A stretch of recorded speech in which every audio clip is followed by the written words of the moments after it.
dueña de mi ciudad.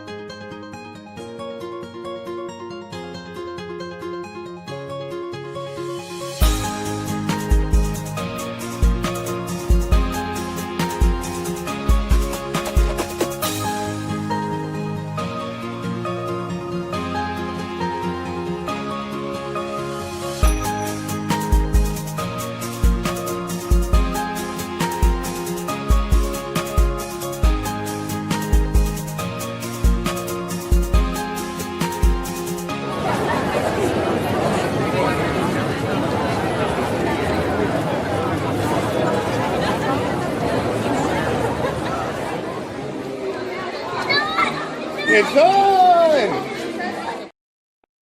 Happy Monday, everyone, and welcome to the Monday, August 11th edition of Disney Parks Talk Live. It's been a bit, so we got a lot to catch up on, although it's summertime, so we don't have that much to catch up on. But we're going to do it. My name is Jimmy Mosley, co-founder here at Life in Place. There's my wife and other co-founder, Rebecca. How you doing, Rebecca?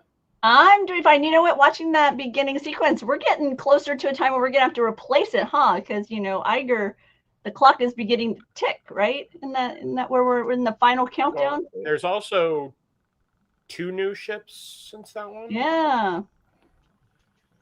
Anyway, and that's Jeremiah Good down there. He's a third. West Coast. Hi, Jeremiah. East Coast correspondent. Mike Celestino is not in today. He has stuff. I don't know what he has. I don't care. I mean, not that I don't care about Mike, but it doesn't matter why he's not here. He's just not here today. And he has a good reason. It's not like he's a slacker or something. Anyway, let's leave it at that. So, Rebecca, what's it Can like you to be home? expand upon that more? I know. Wow. Well, first I sounded like I was slamming Mike, and I wasn't slamming Mike. I want to say hi to Gio. I want to say hi to Jeannie. I want to say hi to Nikki. I want to say hi to Javier. Yeah, it's good. It's good to be back. I actually had been traveling for quite a while. Just got back yesterday. I think I left my house on July 24th, so 17 days gone. And back here, got to check out Disneyland Resort for a little bit. Got to hang out at Walt Disney World a little bit. Got to visit Kennedy. So we'll be talking about some of those adventures during today. Got to see Jeremiah. Which was the highlight. It was fun. Clearly. Seeing Jeremiah, Tony, and Luke all in one room. I know, it's so fun. Don't hand All right, let's get started with the news. Like I said, we haven't been here in a few weeks, so 3 weeks. It hasn't been that long. So we're going to touch on some of the highlights that are even older than the past week. The biggest one being that annual passes at Disneyland haven't existed for years. But Magic Key, wait, do they really call it the Magic Key Annual Pass? Yeah, you know, they moved Disney, back to using that word again. They've gone back to the annual pass moniker. Anyway, Magic Keys are once again not available at Disneyland. They were actually available for like a long time this time. Yeah. They went on sale back in January, and I thought this is really it. They are no longer going to be an issue getting a Magic Key. They're just for sale all the time. Nope, they pulled them again late last month. So we'll see how long that lasts. So once again, my timeline is full of friends who are in that quandary of my annual pass is coming up for renewal. I really don't know if I should budget for it, but I'm scared if I don't do it now that I'm totally going to miss out. And it's a horrible place to put people. I really hate it. That is a good point. So renewals are always available, even when they stop new sales. Are they really trying to put a hold on the number of pass holders, or are they using this as a marketing team to make sure people renew?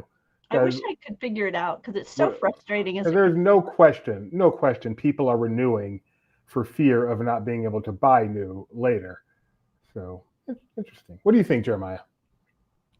I think they are putting it on hold, so when they bring it back, it'll be right when that price increase happens. So it'll be hey, you can get it, but it's going to cost you X. $150 more for the lowest and like $3,000 for the top. So Jeremiah, the ultimate conspiracy theorist here. We've all been annual pass holders for decades, and we've all seen the prices increase. $99 still. The nice thing is, AP to Disneyland. We are all the old school of, we could buy that and get the parking up close and walk right in and do all the fun stuff. And then the pandemic happened and Then we had to do reservations, which I'm still on that. Reservations are going to go away at some point. I don't know if it's going to work for this year, but Walt Disney World, this wasn't one of the topics, but the topic of annual pass holders can't jump after 2:00. That lasted a week with Starlight. And it's just like with the virtual queue for Walt, we said that was going to be a weekend. It's the demand. And right. I don't want to say it's an artificial demand, but it's definitely, they drive their own press. For sure. Oh, I like Geo coming in with hey, get that nice boost for the beginning of the fiscal year. I think they need that. Yeah, there you go. I mean, they had some revenue issues last quarter. All right. Now, wait, we did have that quarterly report, and per person spending was up, as I recall, for in parks, which I think is part of the goal, right? You want to get more out of each person who's in the park. So, your cost per person is then not as great, if I understand the way economics work correctly. You obviously want to get the most you can out of the people that are in the park, but if you have fewer APs, I think it's a given that you're going to have a higher cost, a higher per person spend. APs, I'm sure, spend less per visit than a regular guest. Yeah, see, I'm always torn on that. Per visit, not for a year, but per visit. I cannot imagine that an AP you're right. The gate, because the gate, spend less. Even just inside the park.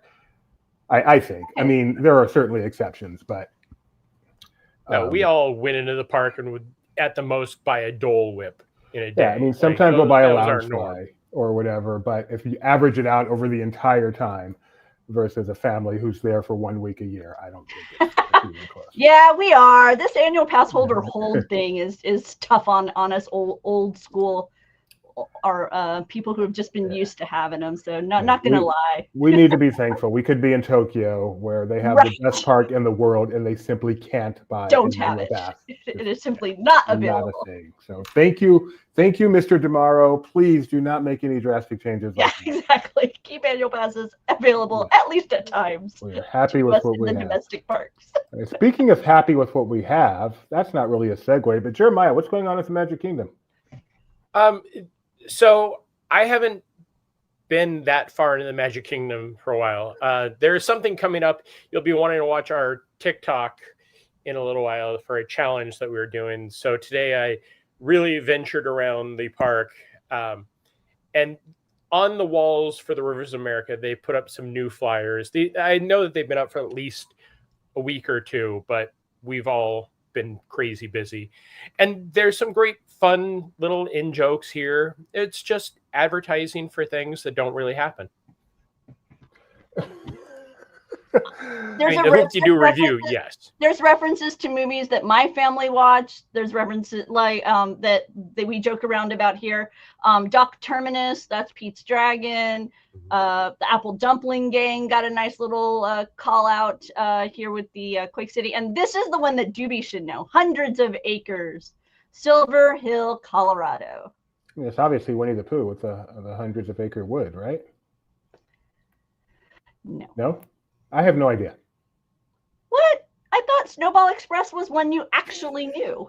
I actually seen it. Oh, okay. Well, there you go. I remember as much about that as I do about Boatniks, which is not a lot. Oh, I haven't seen Boatniks in forever. No, there will not be any smack talk accepted about Boatniks in my watch. So we've also got some Tiana stuff happening. So I like it. Oh, and even a call out to a movie that I barely remember. I want to say it's called Castaway Cowboy, where James Garner is a cowboy on the island of Hawaii. Yeah. So yeah, no, just that wasn't on the wall. That definitely wasn't on the wall. That right there, Piston Peak. That's why that wall's there. And this is also why that wall's there, because so Jeremiah. Yeah, the water level has dropped drastically. We've been waiting for it to drop. I was just there last week, at least where I could see the river, and it was very little gone. Today, you can see it. It is the water in the rivers of America is not long for this planet. One good rain. No, I'm just kidding. Yeah. This is one spot. Go back to that picture. Wow. So this is something that this was almost the day after they put up the walls. I just failed every time to get this picture. So that section of the fence is where it used to have the Tom and Becky. Okay. So they removed that right away. You know, And I'm it's in the sure that it's archives. in the archives, or we'll be seeing it at Destination D23 in a couple of weeks. It's a good photo spot. But yeah, it's, you know, the fun thing about the water being that low is you can see the railing that the Canoes track went on. Yes, the canoes ran Oh on. man, I They should have left pulled. those in. I should have pulled for you guys. I saw a tweet. I don't remember who. I saw a tweet where a guy had a picture of an iPhone along the shore. So he was like, "Hey, have you ever watched iPhone?" Yeah, I was surprised.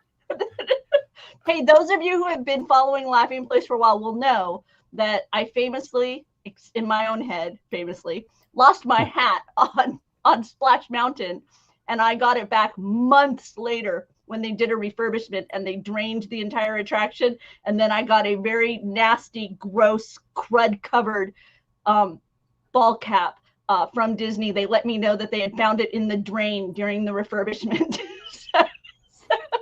So I'm Doobie's curious. still waiting for his phone. My phone is never going to be found. Jimmy's never getting his phone that he lost on Sleeky Dog. Something happened to that phone, though. I mean, it must have ended up somewhere. What in the world happened? I wonder. I really do. Okay, and other construction going on.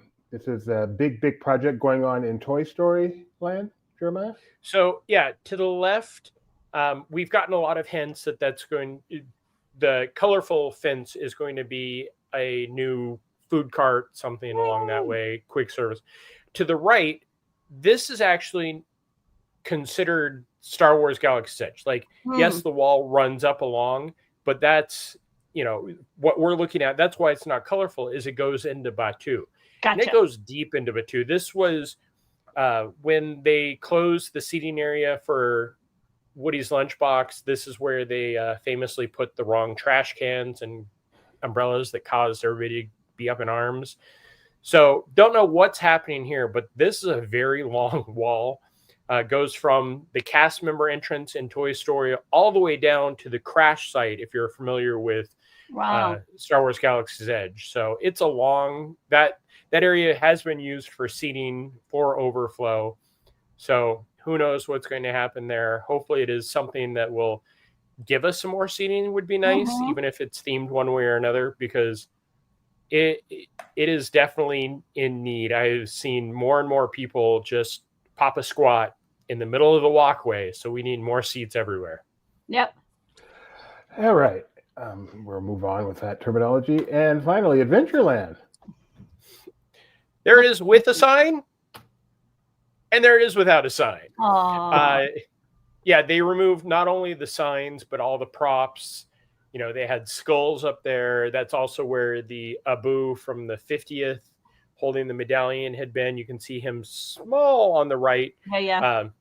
But I don't, no word on what's happening with that. But they just took everything down. It looks like they need to go through sand and repaint if they're going to do anything with the existing pillars. But they keep removing signs just to put them back almost as they were, which is nice. But that seems a little bit more than just a hanging sign that they've taken down.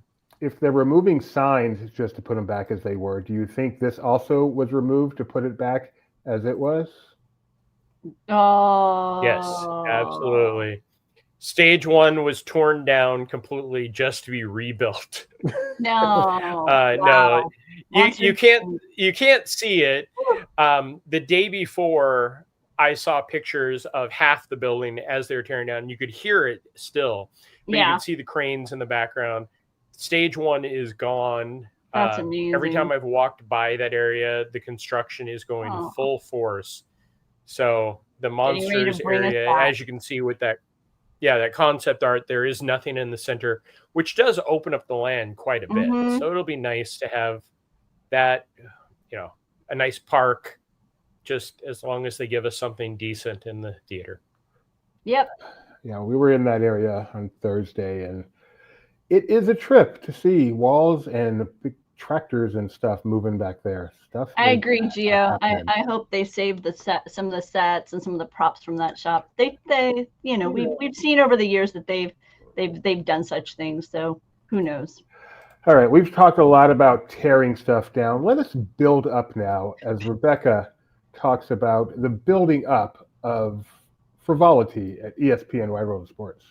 Okay, it was Ocho time at ESPN's Wide World of Sports back on, I think it was the 1st of August. It's been a while. There were a variety of sports happening outside. We had paintball, we had kickball, Omega Ball, which is kind of like a version of soccer with a smaller team but 3 goals. So that was kind of this was paintball. And then thankfully they had a lot of indoor activities because it was like 100 and something feeling outside. These are the paintball winners. There's the slippery stairs. Those were inside. And in the foreground here, there's a gentleman in a nice pair of gray shorts. That's SC Plus host Randy Scott. He and Gary Streisky, who you may know from SportsCenter, and I know them from SC Plus on Disney Plus. They are hosts of that Monday through Friday sports talk, sports highlight program. They were on hand. Arda Okal, Clinton Yates, and oh my goodness, Christine, I'm forgetting her last name, were from ESPN, the Ocho Show. They were there. They recorded their show live. Jeremiah was actually there with me while we watched them record. So that I don't know. There's something fun about live TV happening in front of you.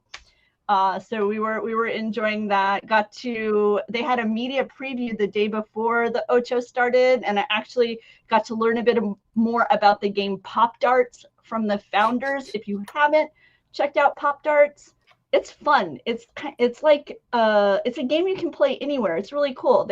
You can just set it up on a table, and you set up like a target on the table, and then you have these devices that look like kind of like darts that you toss at it, and then you're trying to nail that particular target. And so you can, like I say, you can take it, anywhere where you can find just a flat surface to play the game. So that's pretty fun. But overall, the Ocho is fantastic. It's a lot of fun. I love the idea that people got to compete at Disney World, and I'm hoping that ESPN will bring it back to Disney World again. Jeremiah, you were wanting to say something.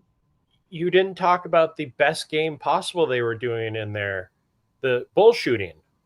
Yes, there was electronic darts known as bull shooter that was there. They also had extreme pillow fighting, and of course you had to have dodgeball because ESPN the Ocho is born out of the movie Dodgeball. So. The pillow fighting was pretty awesome, especially when the SC Plus hosts were going at it and literally knocking each other out. So Ocho, this was the first time, right? They've held this at Wide World of Sports. Yeah, and it was. They had a lot of cast members there for the background of the SportsCenter hit that they did.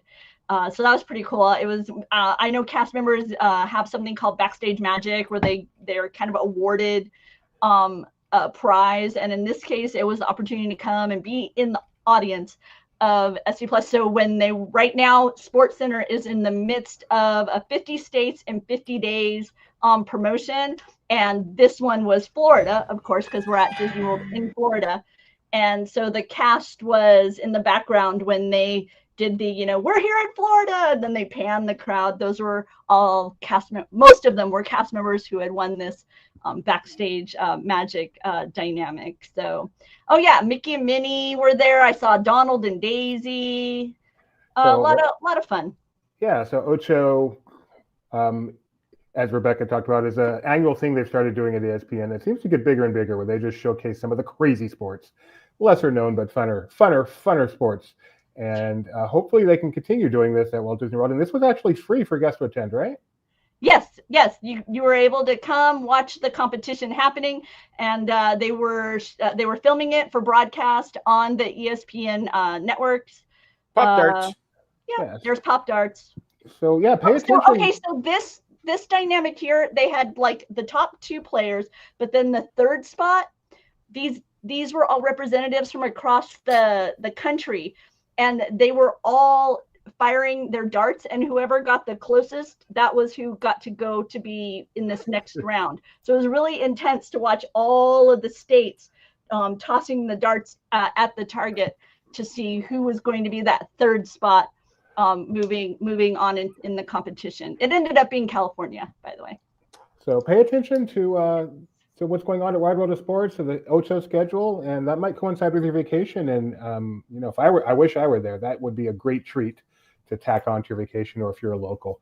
And again, it's free. So yeah, I'll take a free day on my vacation to hang out at Wide World of Sports in the Ocho and see the SC Plus people and whatever.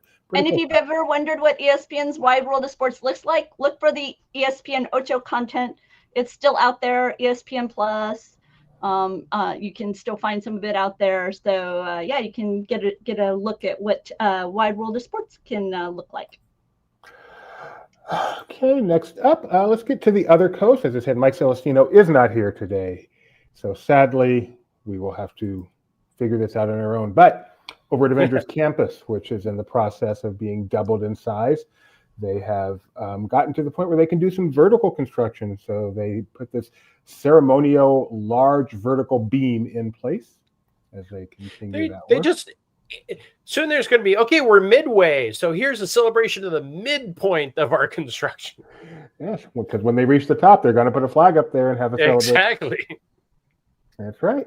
And then Disney Junior. Might as well. We're all taking pictures of it anyway. Yeah, for sure. And then Rebecca, you want to talk about what's going on with Disney Junior last week? Over the weekend, they had a Disney Junior Let's Play event over at California Adventure, where they featured some of your Disney Junior favorites like Spidey. This isn't Spider-Man as you traditionally know him. This is Spidey as he appears on Disney Junior. They also had Bitsy from Super Kitties. Meaning guest Bluey did not show up. We were hoping for a Bluey appearance finally in the parks, but we did get a Pillow Fort Playhouse and Mike Celestino learning that Bluey is a girl. What a tease. Bluey, Pillow Fort Playhouse. and then also they were promoting the new Disney Junior series, Iron Man and His Awesome Friends, which by the way has a theme song I enjoy. Wait, Gio's scared of Spidey. Big head Spidey. No, it's the giant head, yeah. Who looks like a living Funko to me. Oh, that's a good one. That is really creepy. Oh, yep. See, I like it, but he looks that's like one of those ones like you see him walking, and all of a sudden you just see the head flip over, and he's on his head. By the way, Javier, you're right that Destination D23 is around the corner, and we are expecting more information on some of these projects at Destination D23. So be sure to stay tuned as we're ramping up for that. So yeah, getting excited for it. So they had a parade featuring some of these characters. They also had a little like a dance along show there where we used to watch Lights, Camera, Chaos at Disney California Adventure decades ago. Mickey and Friends on hand to showcase Clubhouse Plus. What? Lights, Camera, Chaos. That hasn't been in my head in decades. This will forever be the Lights, Camera, Chaos stage to me. not Get a Grip. I still think Get a Grip. Oh, Get a Grip. Okay. I never watched any of that stuff because I was always annoyed at Steps in Time changing every week. All of the little entertainment that they had over here was very kid-oriented, dance along, activity fun, and all to celebrate your favorite Disney Junior friends. It was just a weekend event, so they aren't there now. Wow, you need to stop with the Spidey fear. He's cute. No, the him. Imagine being that kid. Go back a couple of photos to me. That kid right there, like his head's as big as the kid.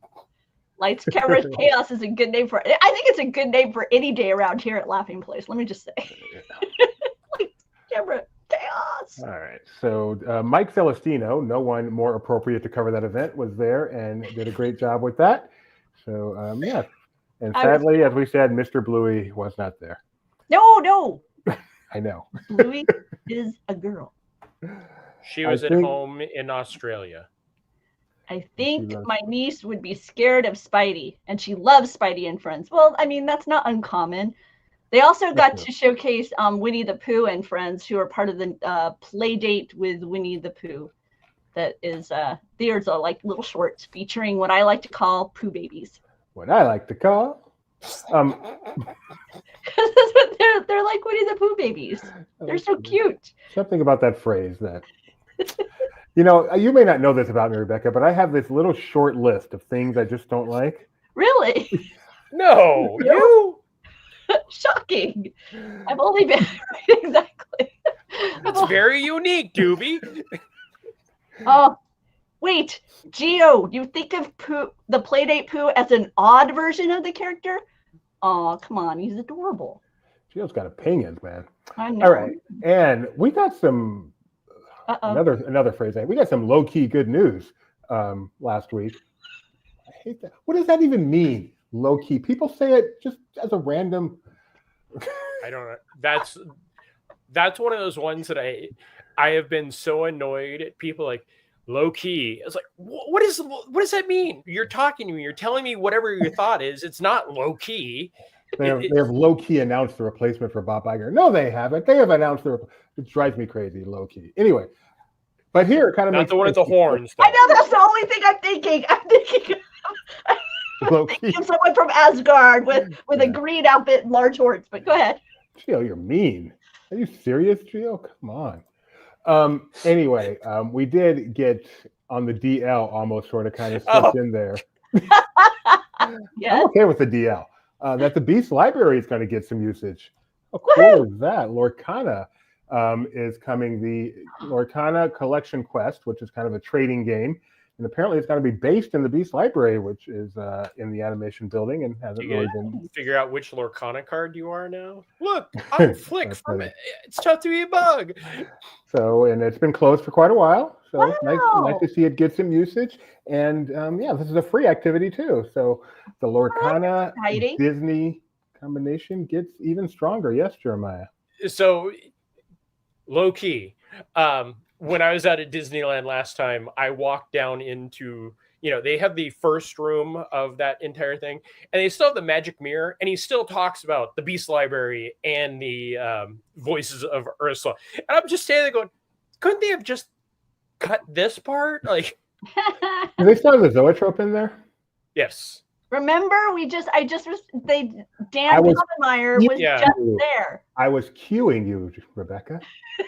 So over the weekend, if you followed Dan on socials, you would have seen that he drew a strip and put it in the zoetrope and said, "If you find this, tag me." And Tony and I had the exact same thought. I wonder how many people found it and just assumed it was supposed to be there and didn't bother to do anything with it. And then would have been, maybe later saw that Dan had put it. That would have been so cool. I don't know. I'd have lost my mind if I'd have seen that. But that's I see cool. Dan every time I'm at Disneyland. I swear. You really? I haven't seen him. He's there so much. I haven't spotted him in real life. He'll just be walking by. The last time I was there, I don't remember where randomly he walked by. I'm just like, oh, hi. But he's always follow him on social media. He is positive. He always posts the most fun things on there too. 100. Yeah, I support that. You're keeping 100? It 100.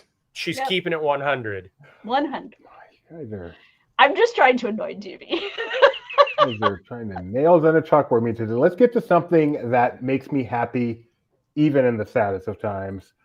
The Disney Destiny has proven it can float. This is a big deal because they build these ships for years and years and years, and then it's not until like 3 months before they do the float out, and they're sure it's not just going to sink. Can you imagine? So has that ever happened to somebody? They do a float out and it just like a rock. I don't think so. I have seen I saw one where it wasn't a float out like this, where it was like they take it from land and they push it into the water, and that sank. But I don't think it was like a major cruise ship like this. As we know, the major cruise lines do not have mechanical incidents. So the Disney Destiny So pretty. is beautiful, much like its two sisters. And it floated out. They also showed off Superhero Mini. Hero Mini. Yeah. She's not super. She was there for the event. She is super. Just Apparently not. She's Hero Mini. I think that's quite the right way to put that, but okay. So the Destiny will float around. I'm sure they have some trials they have to put it through to make sure it's up to snuff, and then it'll make its way over to our East Coast here in the I like her States. bow. And it will have its maiden voyage on November 20th with some preview voyages prior to that. You may now speak, Jeremiah. If you want to go check out a lot of coverage of the social medias that we actually shared some of on our social media, our pals over at WW Magazine were there for that and have some great videos, some great footage of it. And, we collabed with a couple of videos, so we have some fun stuff on our Instagram. So go check that out too. And for those of you who were traumatized earlier, there is normal-headed Spider-Man to help you feel a little bit better. With spider bots. Spider bots just became the biggest thing in the world from an attraction. Like, I'm so impressed how they've taken over everything. If they don't show up in the next movie, there's something wrong. I almost bought a plushie, a spider plushie. By the way, Mike C, while at Disneyland recently, got his shirt signed by Jon Favreau. That same day, Rebecca Mosley was covering ESPN The Ocho for Laffy Place and got paintball on her pants. One of these things is not like the other. One of these things is not like the other when it comes to garment decorations. One of the cool things that will be on the new Disney Destiny, the third ship in the Wish class, is the Doctor Strange Sanctum Lounge. And what is that picture? Oh, it's a pan of the lounge, Dynamic Beauty. So we got a little bit more preview of this lounge, which is going to be so cool. So cool. It'll have magician-y stuff, huh?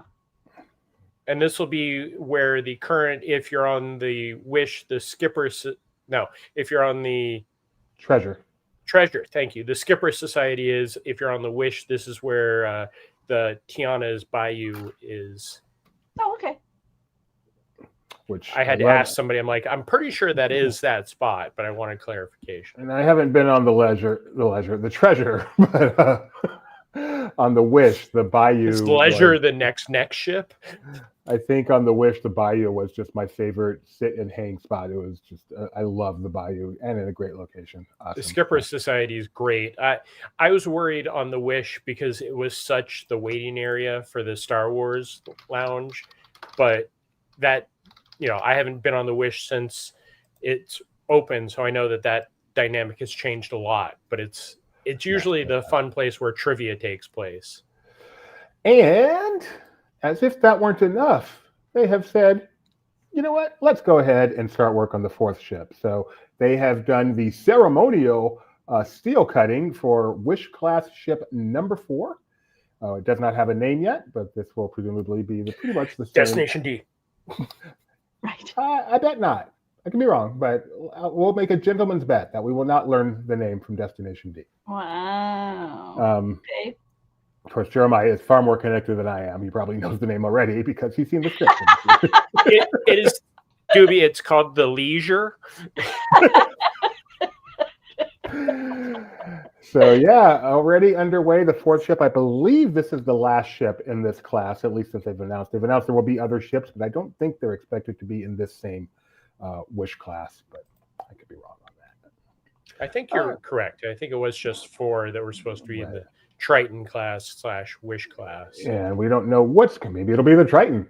And then we don't know what's coming after that, but we do know ships are coming after that. They have said there will be 13 ships by 2031, which seemed like a long time ago. And I know. So, but we're not even mentioning what the actual next ship is, which is the Disney Adventure, kind of off our radar because it's just doing trips to nowhere from Singapore. But that's actually going to be the next ship, which is completely different, a whole different one of a kind for Disney, and really looking forward to see exactly how that turns out. And then some sad DCL news, at least if you come from the land down under. Like Bluey. Yes, Bluey, will not be setting sail on trips from Australia or New Zealand after the 25-26 season. They've been sailing there since 23-24, and they've announced they will not be returning the following season. Obviously, they could return at some point in the future, but they will be not returning after the 25-26 season. I listened to a lot of cruise podcasts, and it's fun to hear people from down there. They really enjoyed having the ships down there. It's not exactly quite so easy to just hop on a plane and go to Port Canaveral when you live in Australia or New Zealand. So hopefully they get the chance to get those back. And should have brought my son on to do a guest spot here. I was thinking ahead, but we got some talking about dinosaur. We got some new costumes coming for Pirates of the Caribbean at Disney World. My son, in addition. Oh, now I really wish I had gotten Gideon on here. Gideon, are you watching? Come on over. Gideon, in addition to being the man who rides a ride dozens of times in one day, is also a costume connoisseur. He does have his ranking of every costume. He really is really into costumes. And he thinks these are a big improvement over the current Pirates of the Caribbean. There's something missing. What's that? The socks. The striped. Yeah. You got a good point there. And I wonder what he thinks of that. All right.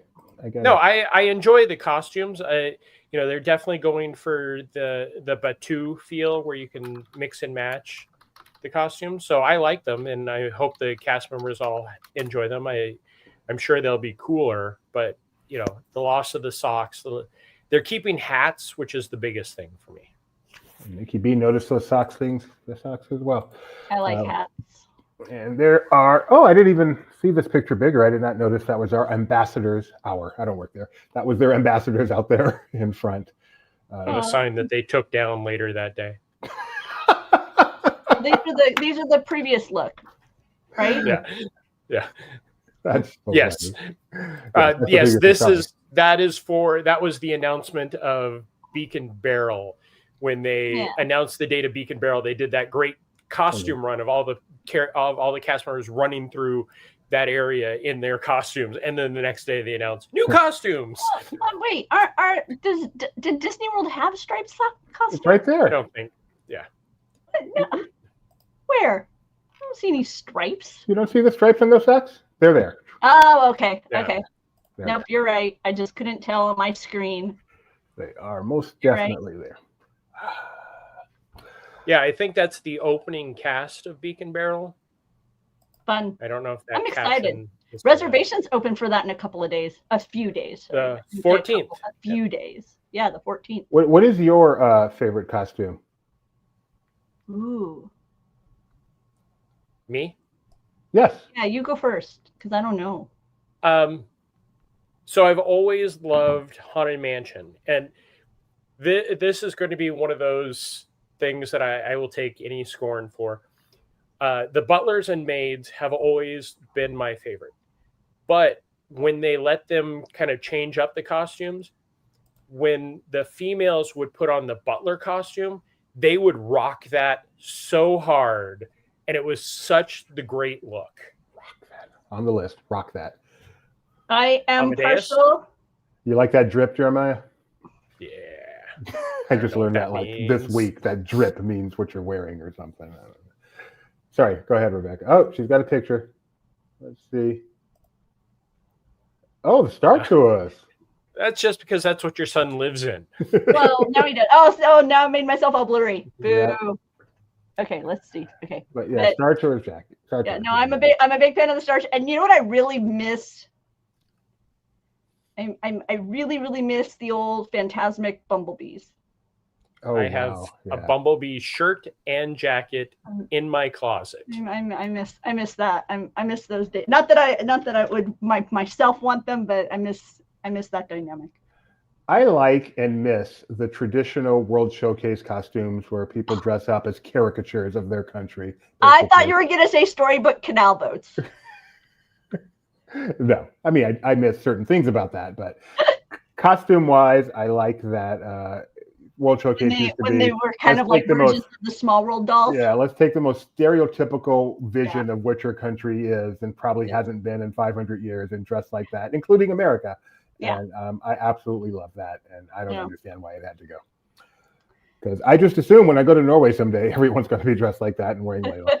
That is one of my favorite things that Conan O'Brien did when he did his show where he traveled the world. He like went into some shop and bought all this traditional garb. I want to say it was in Norway. Walked outside and was asking locals, "Wait, how come you guys don't look?" It was so awesome. It was the best. It is the best. All right, and no, not Jeremiah. Rebecca. Yes, sir. You got to go a little bit off the theme park beaten path last week and go over to the Space Coast. I know Jeremiah has been here recently as well, but Kennedy Space Center, I hadn't been there in a few years. And if you haven't as well, give it another look. It used to be that they kind of did it piecemeal, right? You'd have kind of an entry fee. And then if you wanted to do one bus tour, you did, an add-on. And if you wanted to do the IMAX, that was an add-on. And there were all these like little add-ons. Now, really, one price to get you in the door. Additional prices are things for like deeper dives, like if you wanted to have lunch with an astronaut, presentation by an astronaut, that's included in your admission price. So we were there for their aviation weekends, which meant that they had pilots on hand for presentations, as well as the usual astronaut talks or updates on current missions or soon to happen missions. These are the aviation experts. In fact, this is a shuttle pilot who was speaking about his adventures, not only as a shuttle pilot, but also in service when he would land on aircraft carriers and I just can't even envision that. The bus tour, they've added a second stop with this gantry 39 visit. You get to see this simulated engine test fire, which is kind of fun, loud and boisterous. But not fiery, I presume. Well, I mean, they simulate it firing. It doesn't, yes, it would not actually fire. That would not be healthy for you. There are people right there, and that seems really painful. But what's really cool is that upper portion that you see, those are actual legitimate parts from these amazing rocket engines. And the gantry itself with all those layers, each level has a different type of fun activity for kids to participate and adults to participate in while you're there. The top floor, they I think later on you might see a picture, they have these chairs that are actually made of the pistons from those crawlers that they used to use to transport shuttles from the vehicle assembly building over to the launch pads. Those things are so enormous that the pistons are now able to be fabricated into chairs for you to sit at the touch screens here. They had a beautiful theater inspired by the untethered walk, spacewalk, and you learn about the way NASA helps with conservation efforts here, including like weather pattern studies or monitoring. What was really interesting to me was how the satellites were monitoring the California wildfires, and they had a lot of visuals regarding that as well. But overall, just the beauty of planet Earth. They still have the amazing Saturn V area where you get to experience a launch dynamic from that classic Apollo era. And then they have a shuttle center where you see Atlantis hanging from. She's so beautiful. Jeremiah, I don't know about you, but I still, yeah. Oh yeah, every time I cry. It's just so amazing. Yeah, no, it is stunning. And then I know, right, Donna? And then also within that shuttle building, you have smaller exhibits about Challenger, about Columbia. That you also have an amazing, ridiculously fun kind of shuttle launch. It's kind of like Star Tours-esque, where you're sitting in a space shuttle and it's as if you're launching off as a passenger aboard a space shuttle. But what I love about the way Kennedy has evolved is not only do you have these nods to the past, to shuttle, to the Apollo program, the Saturn V rockets, but they have this amazing facility that's dedicated to what's happening right now. And so like the booster, the rocket that was involved in launching that Tesla out into space, it's hanging there. in the building, and you get to see it, and you can see the scorch marks from its return to Earth and things like that. That's just cool. Yeah, the Gateway building, and that's also, they have a really cool attraction in there. That's one. It's something that I always wanted Disney to do, where you could actually choose which of the attraction where you wanted to go, pretty much. Oftentimes it's only 2 of the 4, but all 4 were available during ours, and you just queued up for whichever destination you wanted. If you wanted to travel to like the just beautiful cosmic dynamics like nebula and those types of things, or if you wanted to travel to the red planet, you could do that one. They had one that was more dedicated to, I want to say, like some sort of robotic dynamic. So yeah, but I chose the one that was off into the cosmos, because I love going through the Crab Nebula. It's so pretty. So yeah. It was amazing. I wrote about it. You can find the article. I also have some more I want to share, because I found the conversation with the astronaut really inspiring, and I learned things. It was wild to me. He spoke about his fear in landing on an aircraft carrier, and someone asked, well, when did you become comfortable? You know, how many landings did it take? He said never. And I was just like, wow. And it was just a reminder. No, but it was just one of those reminders where it's like, people, successful people, it isn't that they aren't afraid, it's just they just do it anyway. And so it was just one of those things. It was cool. So you can read that on Laughing Place. Can't wait to go back there myself. It has been too long. Before we go today, Rebecca and I got to experience 4 new things for us last week, as we got to do both new shows at Hollywood Studios, a new ride at Epcot, and a new parade at Magic Kingdom. And but I get to add 2 things. Rebecca gets to add 2 more things. Because I was at Disneyland first, so I got to meet the Fantastic Four. Herbie is incredible. I got to see Walt, which was tremendously moving. Really, really, really beautiful. And then I was at Walt Disney World for Starlight Parade, which is lovely, but it's so weird. I mean, it's visually beautiful, but I found the music like disconnected for me. I'm used to like walking away and humming it or whatever. It was just so, it reminded me kind of how that Esplanade, when Disneyland first launched its 70th, and you had that really beautiful like music box music for the Esplanade. And you're like, this is beautiful music, but it doesn't fit my vibe in this moment. And that's kind of how I felt during the parade. And there's this portion of it that connects with me like a portion of Newsies. And so it's just very, like, for whatever reason, that lyrical refrain to me is like, I just want to start singing Seize the Day. And so it was odd for me in that way. Did you like Starlight Parade, Doobie? No, I thought it was... I liked it. I'm so upset about it because it looks so good. It should be so good. It looks grand. I mean, to see, when I think back on it visually, it's huge, it's bright, it's beautiful, it's got some nice effects. I really like it visually. And as I was telling someone, when I look back on Reflections of Earth, there wasn't that much to Reflections of Earth. And yet that music to me makes it one of the all-time great Epcot shows, just because of the music, despite the fact that the actual visuals weren't that spectacular. And this has the exact opposite effect. It is visually stunning, and the music just kills it to the point where, no, I actually don't like it. And I'm really sad about that because I want to. How about you, Jeremiah? I just didn't.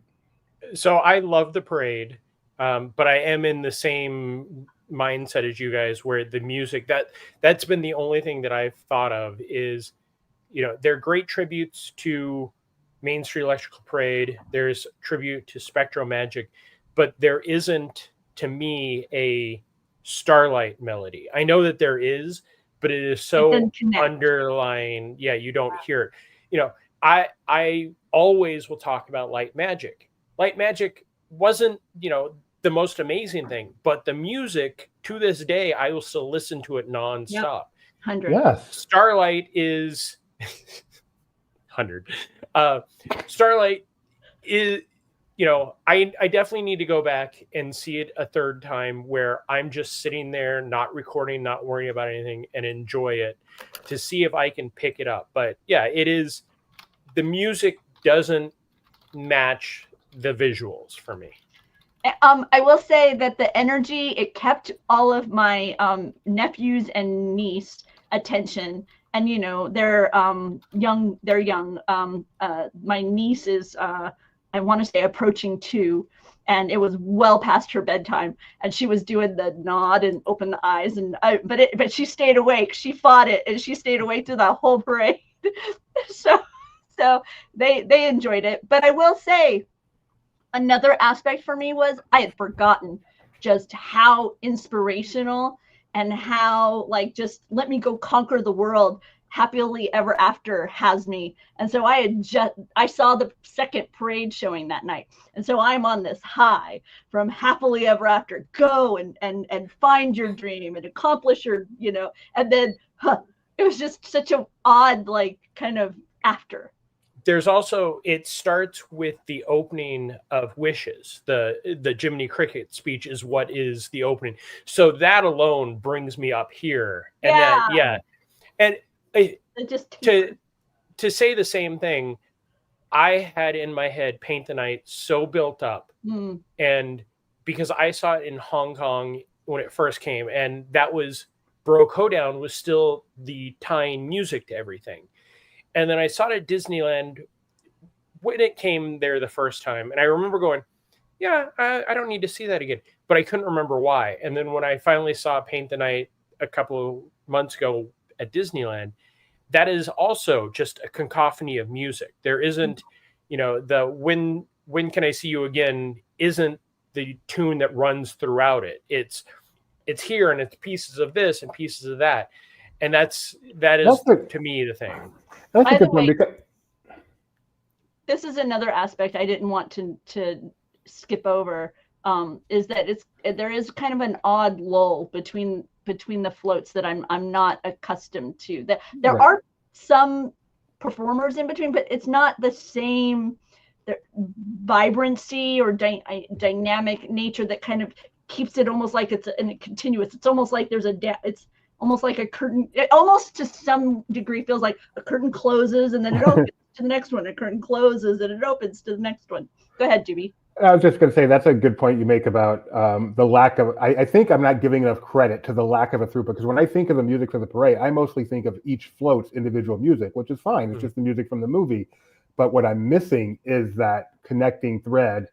I have no idea what the music for this parade is. I have no memory of what it is, which is both a testament to how much it didn't connect with me and the fact that it wasn't the through line throughout the entire parade. All right, let's. What did connect with you? Well, I want to get to all 3 other ones. So okay. let's start with. We'll start with what did connect with me. I'm sorry. No, it's fine. Is the Villain Show over at Hollywood Studios, which I went in with met expectations. Kyle reminded me that my bold prediction was that show would not last the year, and Wow. I was amazed at how good that was, how entertaining it was. I shouldn't say how good it was. I don't know if it was good. I'm not that kind of person. It was so entertaining. Yes, it was. From the beginning, visually, it's just beautiful with the mirrors. It's just so, even though it's a screen thing for the most part, it was just done so well, so original that I loved it. And then when the performers actually do come out, there are 3 live performers. They were so much fun. Cruella, to me, stole the show. But I talked to other people, and Maleficent stole the show. And then I talked to someone else, and Hook stole the show. So when I saw it, I'm thinking, wow, Cruella just really, they gave her so much more than everyone else. But no, everyone connected with someone. So that's the way it should be. It was spectacular. I love the Villain Show. I would see it again and again. The only thing I think it misses is I wish there was a little room for some ad lib from each of the characters, because I think it would really make it very repeatable, kind of like just a few seconds of Genie type stuff. And I hope they change out the villains every now and then, like when a new movie comes out or something. It seems like that should be relatively easy to do. But yeah, that Villain Show. Can you name any villains recently, Doobie, from movies? Yeah. Why are you asking that? just because you said change it out as new movies come. Like those are three of the most iconic classic. Well, they are villains. not even necessarily new. I shouldn't have said new movies, but hey, let's do Villain of the Facilier month. week, Dr. Facilier week, and let's do the villain of the month. Our special Right. guest. Remember when Halloween wishes would like ding dong, it would like a doorbell, and like some of the villain would Can you come out. imagine you're going? You don't even know. You just go through the show. You see Cruella, you see Captain Hook, and then instead of Maleficent comes Madame Mim. And that would just be so amazing. Oh, So amazing. I would be there literally every show if they put Right? Madame Mim in there. That would be so much fun. Anyway, what did you think of the villain show? Unfairly Ever After, I believe. Yes. Rebecca, Are you what did you asking think? me? I liked it. I enjoyed it. I liked it more than I expected. I'm not a fan of cheering for villains and, oh, look at how the poor villain and they're so misunderstood. That's not my favorite shtick that Disney's leaning into. But I did appreciate the performances here. Anytime I can hear Captain Hook and the Pirates song, I'm in. And I even love that there's TikTok Croc in the background. Wait, TikTok's part of that? Like they have, like, do you record it and share it? Anyway, the other show at Hollywood Studios was. Do you mean like the smoking bubbles? Those were so cool. You can buy machines that do that, Doobie. You can do that for Halloween. You can... Smoking bubbles! Like They were the smoking bubbles! Because every time they pop, there's just smoke. It's just so cool. Anyway, Mermaid. What's the name of the Mermaid show, Jeremiah? The Mermaid Show. Okay. You go first this time, Rebecca. I enjoyed it. It was pleasant. I like that it isn't as terrifying as it had been. I do miss the weird lasery under the sea effect, but I did appreciate the way the visuals are so layered. And so I wasn't even totally sure, like, what was I looking at sometimes. I was like, wait, is that actually here? Is that not here? So yeah, I enjoy kind of the sleight of hand that happens between the puppetry and the screen usage. How about you, Doobie? I did not like it as much as you. I did not dislike it as much as the parade, but I was disappointed. I love the Old Mermaid show. Absolutely loved it. And I think it lacks that under the sea feel. What's that stare for, Jeremiah? When was the last time you actually had seen? I am going by the version that I saw the first time. I'm sure it got way pared back. Forget that. The original Mermaid show, this is the original version of the show. The original Mermaid show I saw in 1997 on my first trip to Disney World. And I came back telling everyone my favorite thing I did at Disney World was The Little Mermaid. So I love that show. And this is not as good. I miss having a lot more puppets. I miss the lasers overhead that really, with the mist, that really made it feel like you were underwater. That was just such a simple but amazing effect. That's not there anymore. And I didn't hate it by any stretch. I love the Ariel. Just her performance I thought was really, really fun. I like it, but I'm disappointed in it. And then finally, Test Track. We went to Epcot. We got to do Test Track 3.0. I guess that maybe this is 3.1 since the door is not there anymore. I love Test Track. The feel of it being inside, I just keep calling it outside inside, where you're like going around a city, but it's dark and you're inside. It's so cool. I loved it a lot. It's very strange to be on a ride where, not only is the track the same, but every braking sequence and everything is exactly the same, and yet it's a totally different experience. That's just weird. But and then the final room before you go out for the big loop, even though the door was open and it was bright outside and that did not help, it was still spectacular. The screen that they have in there is spectacular. They've greatly improved the mirror, what they use the mirrors for in there over the last version. It's just really well done. I love this version of Test Track. Way to go, Disney. I would say that of the four things I experienced, that was at the top. How about you, Rebecca? I think it's my favorite iteration of Test Track. But Jeremiah, I wanted to ask you, when we were walking around Epcot, we noticed we could smell like burning rubber. Is that a smell that's come with the test track reopen? Were we like, is it new tire dynamics, or are we just connecting it ourselves? I think you're just connecting. Okay. I mean, I have smelt when they started testing the burning rubber. Again, they did a lot of changes without us knowing what the changes were. Like, you look at it and you think it's the exact same thing, but they changed a lot. You think about the original or even 2.0 test track that was 20 plus years ago, where the technology we have in our phone is more than what that car could do at that time. So they've had to update a lot. So yeah, maybe it is going back to the old days of running through tires every day, which hopefully they fix that really quick. Well, I wasn't sure if it was just necessarily that it was running through them as much as, maybe they're a little fresher rubber than before. Because like I say, it was funny. We were over by Imagination and the wind shifted, and all of a sudden we were all like, wow, okay, this reminds me of what it's like when you're at a speedway. The smell here with the tire. It was a trip. Yeah, I've only smelt over by Odyssey. Okay. So there you have it, our quick review of 4 new things, and then Rebecca 2, the Mosley 4+2. Thank you for joining us this week on Disney Parks Talk. Hopefully we're back next week. Hopefully Mike Celestino is back with us too. Make sure you tune in tomorrow for the Disney Morning Show, where Kyle and myself will be talking about what's going on in the world of Disney. Rebecca will be back tomorrow for her Tuesday spot on Barely Necessities, the Disney Merchandise Show, and then Gideon and I tomorrow, trivia, 7:30 p.m. Pacific, Disney Trivia Live. Until then, see you later. Bye, everybody. Where's that button? There it is. Ta-da.